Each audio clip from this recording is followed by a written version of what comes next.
starting out, I didn't know much. I didn't know what I wanted to do with my life. I didn't know what job I wanted to have.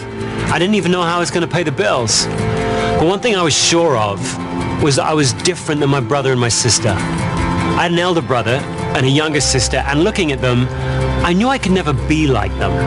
I knew I could never excel at math and science like my brother did. I knew I could never have the same kind of physical self-discipline that my sister had and used to become a ballet dancer.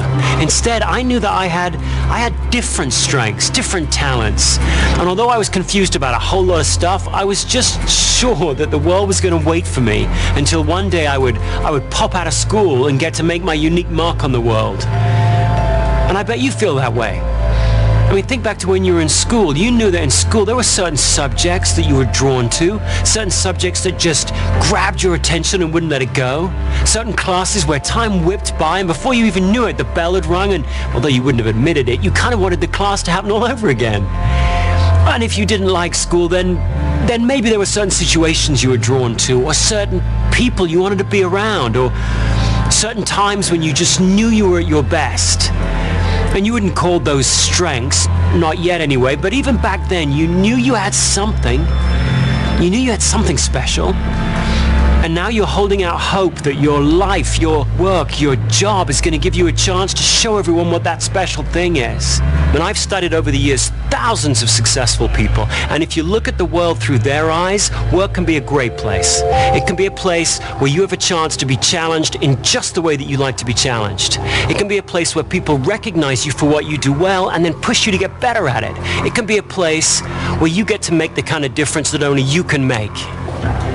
But I've learned something else. I've learned that only 2 out of 10 people actually get a chance to have a life like that.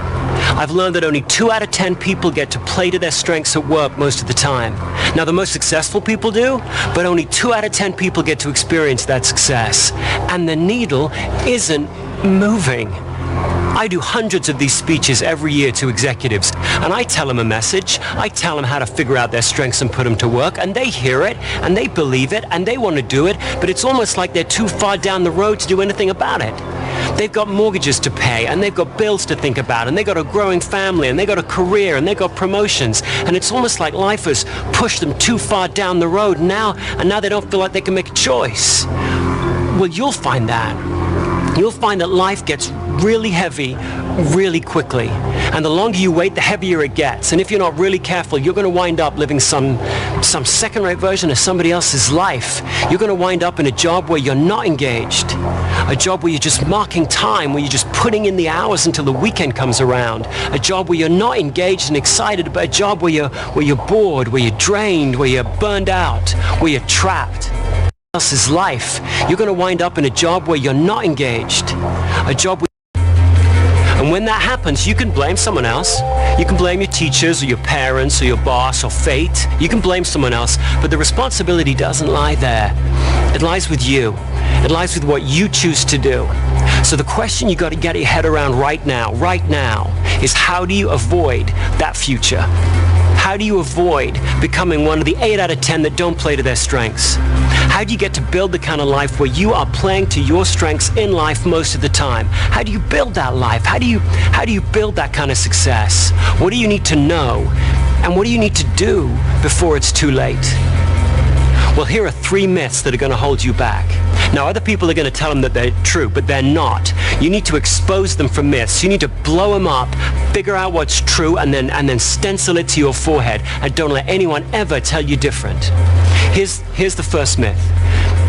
And everyone believes this one's true. The myth that as you grow older, your personality changes. It's not true.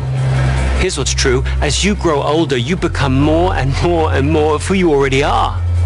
If you're really good at making friends now, you'll be even better at it in 20 years from now. If you're a neat freak now, then you're going to be a neater freak when you're 40. If you're an idea man now, you're going to be an idea man for the rest of your life. I have a son, Jackson. Jack's 6 years old, and already I know some stuff about Jack. I know this is a kid that craves structure. This is the kid that won't close the refrigerator door unless the ketchup's turned so the label's facing out. This is the kid where as I'm walking down a corridor in an airport pushing a cart, and I say to him, "Hey, Jack, jump on the cart, I'll push you around, it'll be great fun." This is the kid who very solemnly points to the little picture of the kid with the big red X through it, says, no way, it's against the rules. This is also a kid who's massively competitive. I don't mean in a way that all 6-year-olds prefer winning to losing. I mean in a way that when he is seized by it, he doesn't quite know what to do with himself. It's like a physical force. He's watching his favorite football team on TV and they start to lose, and he starts to squirm and twist in his chair, and after a while he just gets so angst up about it he has to jump up and bury his head in the cushions next door. Jack isn't going to grow out of it. He's going to have that same craving to win from 8 to 88. His dreams will change, his skills will change, his values will change, his beliefs will change, but the core of him, the strongest parts of his personality are going to remain the same. And so will yours. And that's okay. But of course what that means is that you need to get really good at describing what your strengths are. If your strengths don't change much during the course of your life, you need to become really specific at describing what they are. And most of us, frankly, are just terrible at that. You ask people in job interviews, what are your strengths? And people dance around and around that question and end up with vague, bland answers like, I'm good with people. I like making things happen. I'm a numbers guy. Well, no one's going to be impressed with that. If you're going to really push your time toward your strengths in life or in work, you've got to get much more specific than that. Now, you've been raised to believe that your strengths are what you're good at and your weaknesses are what you're bad at. But that's not true, is it really? Come on, think about it. You've got some stuff that you're good at that you hate. I mean, you're good at it, so people ask you to do it. In fact, they rely on you to do it, and maybe they've even pigeonholed you into doing it. But if you never had to do it again, it'd be too soon. What would you call that? I mean, I once had a friend who was a brilliant swimmer. At the age of 7, a lifeguard had seen him swimming in the sea, freestyle, told his parents had put him on a swim team, and all the way through school he practiced and practiced. He did lap upon lap, swimming in the mornings, last thing at night, and he got on the swim team and he won meet after meet, broke record after record, and he hated it. In fact, he hated swim meets so much he'd get crushing migraines before every one. What do you call that? What do you call that when nature's blessed you with a ton of ability and given you no appetite at all? Where you're brilliant at something and it bores you to tears. What do you call that?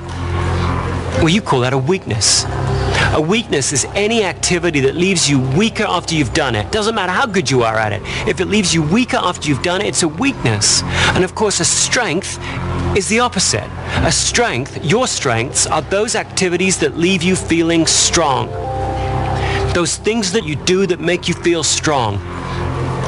You need to pay incredibly close attention to how you feel before, during, and after an activity. Because your feelings will give you a clue to what your strengths are.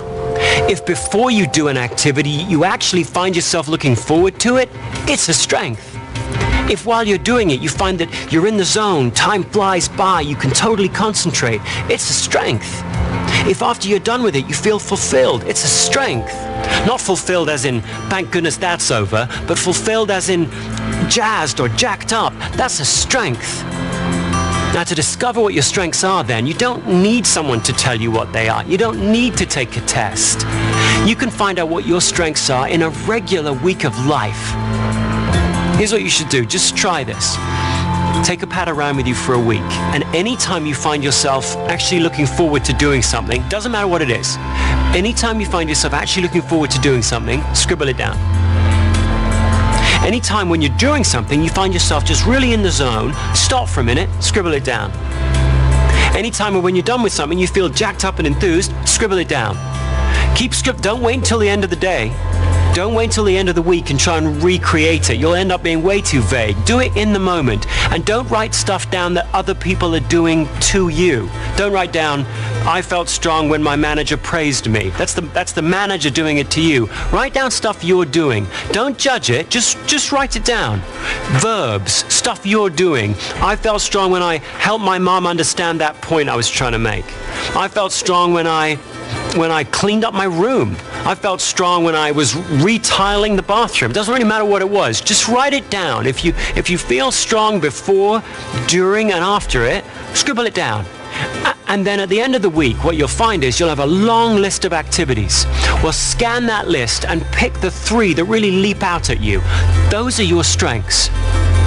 And then when people ask you about your strengths in job interviews or in the work situation, or when you're trying to think about what you're going to do with your life, look at those 3 activities. Talk about those 3 activities. Use phrases like, I'm at my best when, or I feel strong when, and then describe exactly what you wrote down. Be specific. Be vivid. Now, other people are going to try and tell you that they know your strengths better than you do.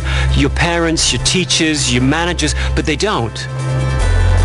They may know how to judge your performance better than you, but you know better than anyone else what intrigues you and what doesn't, what you're really interested in and what bores you, what strengthens you and what weakens you. You know that better than anyone else, and those are your true strengths. So learn how to describe them, own them, because those strengths are going to be what drives your performance. Now, the second myth that people are going to try and drag you off course with, and gosh, everyone believes this one, is they'll tell you, look, if you want to grow, if you want to get ahead in life, if you want to get promoted, you can't rely on your strengths. In fact, you've got to figure out what you're not good at and really work at getting better at it. And this starts really early in school, doesn't it?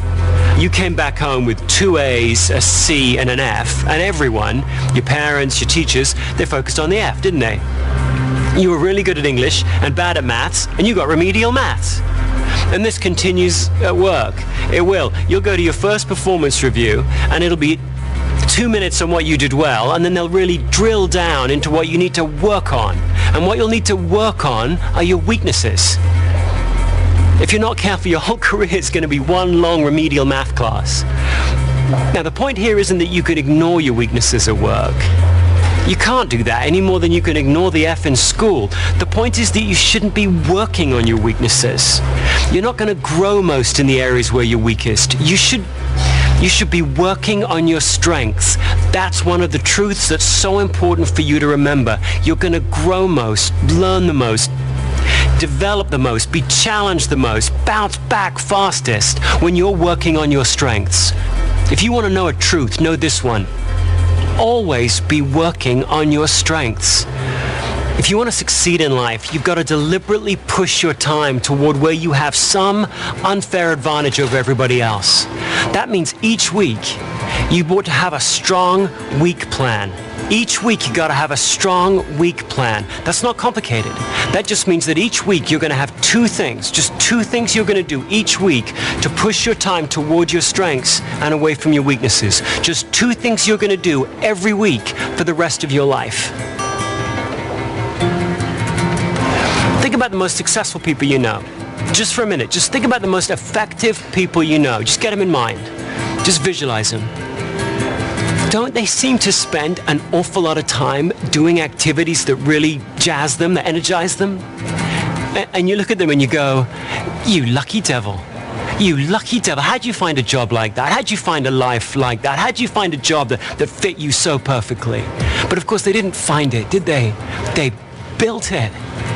Each week, every week, they deliberately pushed their time toward those things that energized them and away from those that didn't. Each week, they pushed and pushed until gradually they tilted the floor until the best of their job became most of their job. Well, you should do the same. Each week, volunteer your strengths to your team in some way. Each week, show your team how your strengths can help the team achieve its goals. Each week, deliberately learn some new skill, some new technique, some new trick that will help you put your strengths to work. And then slowly, gradually, each week, you'll rewrite your job description under your boss's nose, and he'll or she'll love you for it. Because then you'll win. Now, some people will tell you not to do that. They'll say, look, the team needs more from you than just playing to your strengths. You can't just play to your strengths, they'll say. The team needs you to put your strengths aside and do whatever it takes to help the team. There's no I in team, they'll tell you. They're wrong.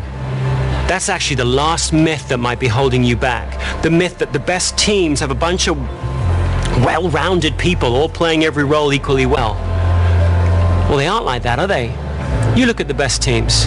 You think about the best teams. They're not made up of a bunch of people all playing every role.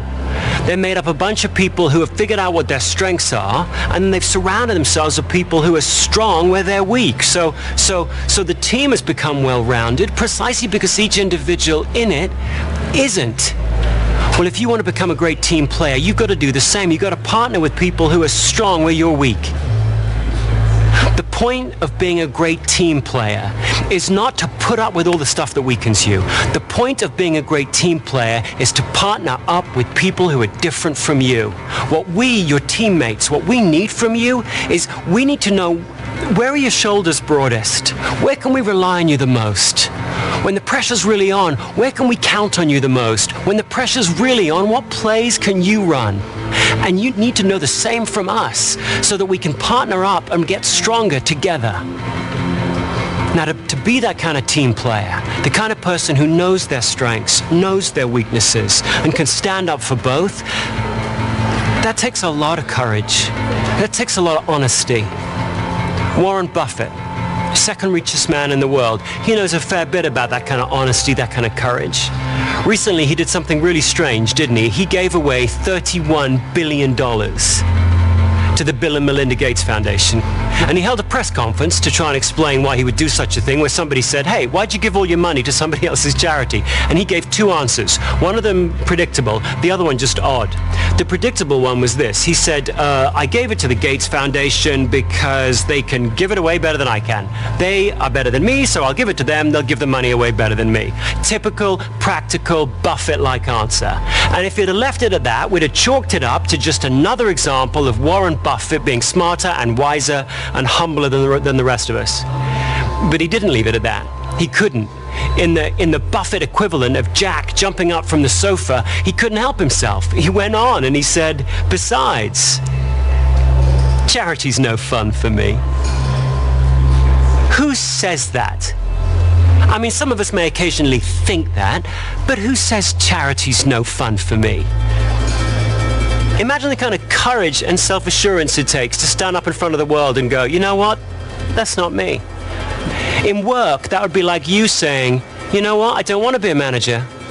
I don't like being responsible for other people's work. When everyone's telling you that to get ahead, you should want that you should want that job, that you should want to be promoted, it takes a strong person to be able to stand up and go, you know what? That's just not me. Now, when Warren Buffett said that, he wasn't trying to hand off all the rotten jobs off to somebody else. He wasn't saying that charity is stupid work. He wasn't disrespecting the goals of charity. He was saying something much wiser, much smarter, wasn't he? He was saying, look, I so respect the goals of charity, they can't be entrusted to a guy like me. Well, if you're going to be a great team player, you've got to have that kind of courage. You've got to have that kind of honesty.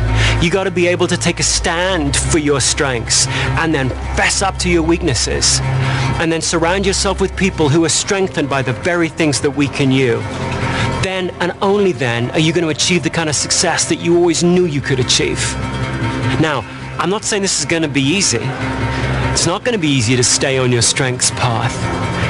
Not least because other people, well-meaning people like your manager or your parents or whoever, are going to try and drag you off it. You'll go back, you'll use your strengths, you'll be successful, and then people will offer you a bigger job, a better job, with more money, a nicer desk, a better view. And some of those jobs you should take, but some of them you shouldn't, because they don't allow you to play to your strengths. And if you're not really careful, you're going to wind up over-promoted in a job that you shouldn't have. Well, the only person who has to stay clear-headed enough to figure out which doors to march through and which doors to slam shut is you. And I'm not saying this journey is without risk either. The whole strengths journey that you should be on for your life, there's risk to that. There's risk that one day you're going to go back and go all out with all of your strengths and not win. Like my son Jack will take all of his competitiveness, just really go all out with it and not outperform a competitor. That's a bitter pill to swallow, that is. Or maybe there's a risk that you'll go back and you'll say to your manager, I'm weakened by confrontation. And she'll go, like I care? You're trying to just hand off all the rotten stuff off to some other person. So yeah, there's risk that you'll be misunderstood. But a writer, Anais Nin, had a great line on risk. She said this. She said, "And the day came when the risk it took to remain all tight in the bud became greater than the risk it took to blossom." There's risks to blossoming. There's risks to betting your life, your career, your success, your satisfaction on your strengths.